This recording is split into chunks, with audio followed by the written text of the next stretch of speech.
এবার কলকাতা হাইকোর্ট সতর্ক করল শুভেন্দু অধিকারীকে। কেন, কি বিষয়ে বিস্তারিত জানাবো। আপনারা দেখছেন N24 টিভি, আর সঙ্গে রয়েছে আমি সাজিদ। কলকাতা হাইকোর্টের নিষেধাজ্ঞা থাকা সত্ত্বেও কেন প্রাক্তন সেনা জওয়ানদের প্রতিবাদ সভা এবং ধর্ণা মঞ্চে সেখানে উপস্থিত হলেন শুভেন্দু অধিকারী? কেন গেলেন সেখানে? এই বিষয় নিয়ে শুভেন্দু অধিকারীকে সতর্ক করল কলকাতা হাইকোর্ট। ভবিষ্যতে এমন হলে আদালত আরও কঠোরভাবে পদক্ষেপ গ্রহণ করবে বলেই জানিয়ে দিলেন বিচারপতি। কলকাতায় প্রাক্তন সেনারা কেনই বা ধর্ণা মঞ্চ করলেন, আর সেখানে শুভেন্দু অধিকারীই বা কেন গেলেন? দেখুন, এর জন্য কিছুদিন আগে, কিছুদিন পূর্বে আমাদেরকে চলে যেতে হবে।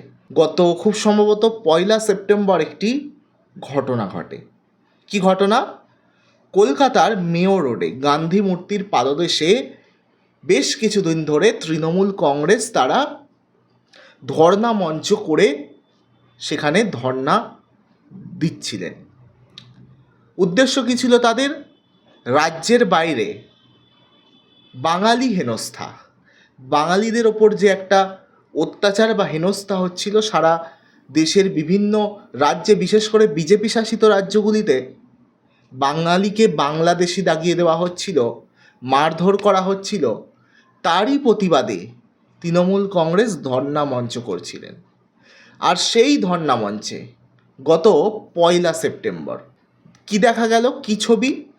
তৃণমূল কংগ্রেসের সেই ধর্ণা মঞ্চ সেটিকে খুলে দিচ্ছেন একদল সেনা জওয়ান। প্যান্ডেল এবং প্যান্ডেলের বাস তারা খুলে দিচ্ছেন।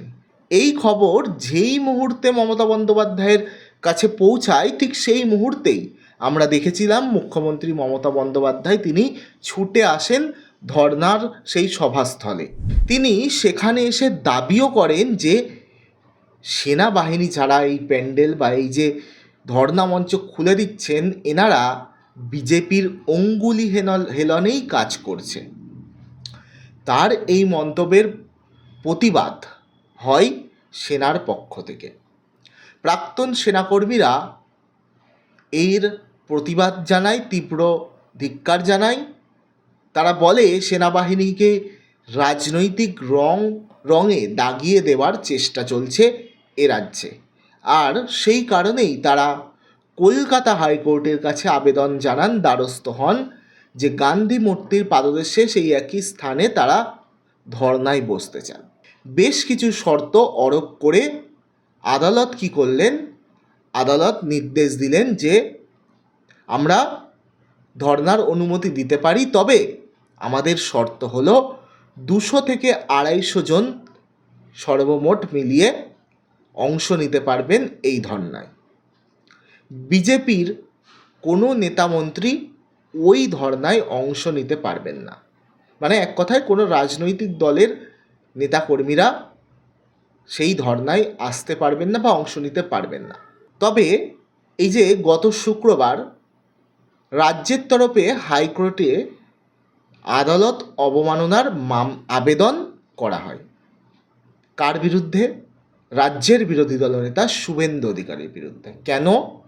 কারণ আদালত বলে দিয়েছিলেন যে প্রাক্তন সেনাকর্তারা একটি প্রতিবাদ সভা ধর্ণা মঞ্চ করতে চান।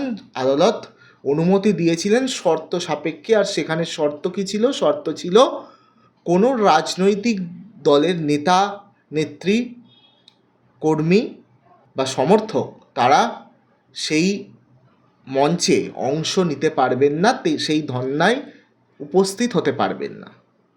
আদালত স্পষ্টভাবে জানিয়েছিল।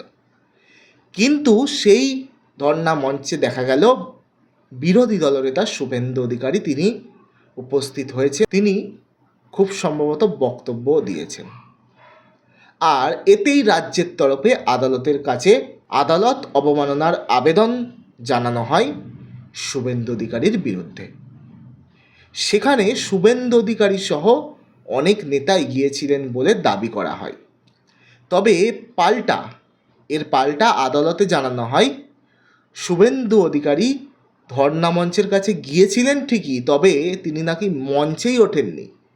তিনি যখন জানতে পারেন যে নেতারা থাকতে পারবেন না, তখনই তিনি চলে যান। বিচারপতি তীর্থঙ্কর ঘোষ এই নিয়ে ক্ষুব্ধ হন।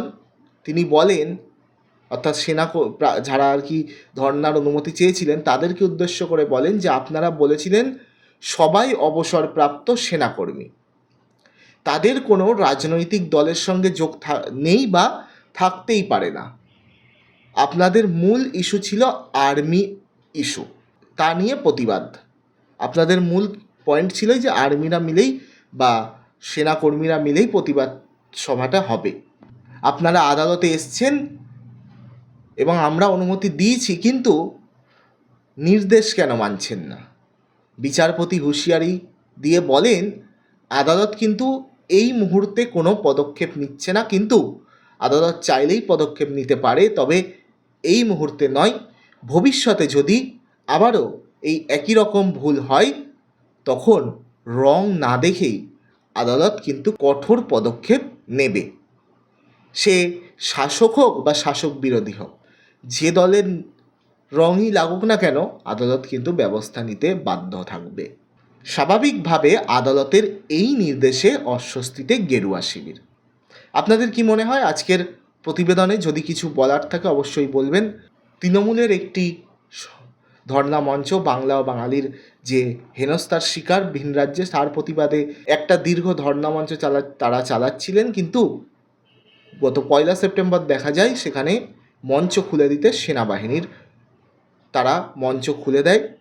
শেষ মুহূর্তে সেখানে মুখ্যমন্ত্রী মমতা বন্দ্যোপাধ্যায় পৌঁছান এবং তিনি সেখানে দাঁড়িয়েই বলেন যে বিজেপির অঙ্গুলি হেলনে এরা কাজ করছে, এবং আমি আসার পরে আমাকে দেখে প্রায় 200 জন সেনাকর্মী তারা চলে যান, পালিয়ে যান, এমনটা কিন্তু মন্তব্য করে। আর এই মন্তব্যের তীব্র প্রতিবাদ জানায় বিরোধী দল থেকে, তো প্রতিবাদ আসে, এমনকি সেনা জওয়ানদের দিক থেকেও, কর্মীদের দিক থেকেও কিন্তু একটা প্রতিবাদ আসে, বিশেষ করে প্রাক্তন সেনাকর্মীদের দিক থেকেও। এবং তারপরের দিন একটা নজিরবিহীন ঘটনা, যে সেই দিন এইরকম একটা ঘটনা ঘটে এবং তারপরের দিনই আমরা আরেকটি ছবি দেখতে পাই কলকাতার রাস্তায়, যে সেনাবাহিনীর একটি ট্রাক, তারা যাচ্ছিলেন, একটি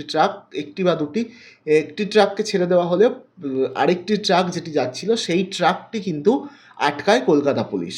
তো অনেকেই এর পিছনে যে আগের দিনের যে ঘটনা, মঞ্চ খুলে দেওয়ার ঘটনাকে জড়িয়ে দেওয়ার চেষ্টা করেছে বিরোধীরা বিশেষ করে, কিন্তু যদিও সেখানে কলকাতা পুলিশের দাবি ছিল যে ট্রাফিক নিয়মের অনুযায়ী তাদেরকে আটকানো হয়েছে, এর সাথে ওই ঘটনার কোনো সম্পর্ক নেই।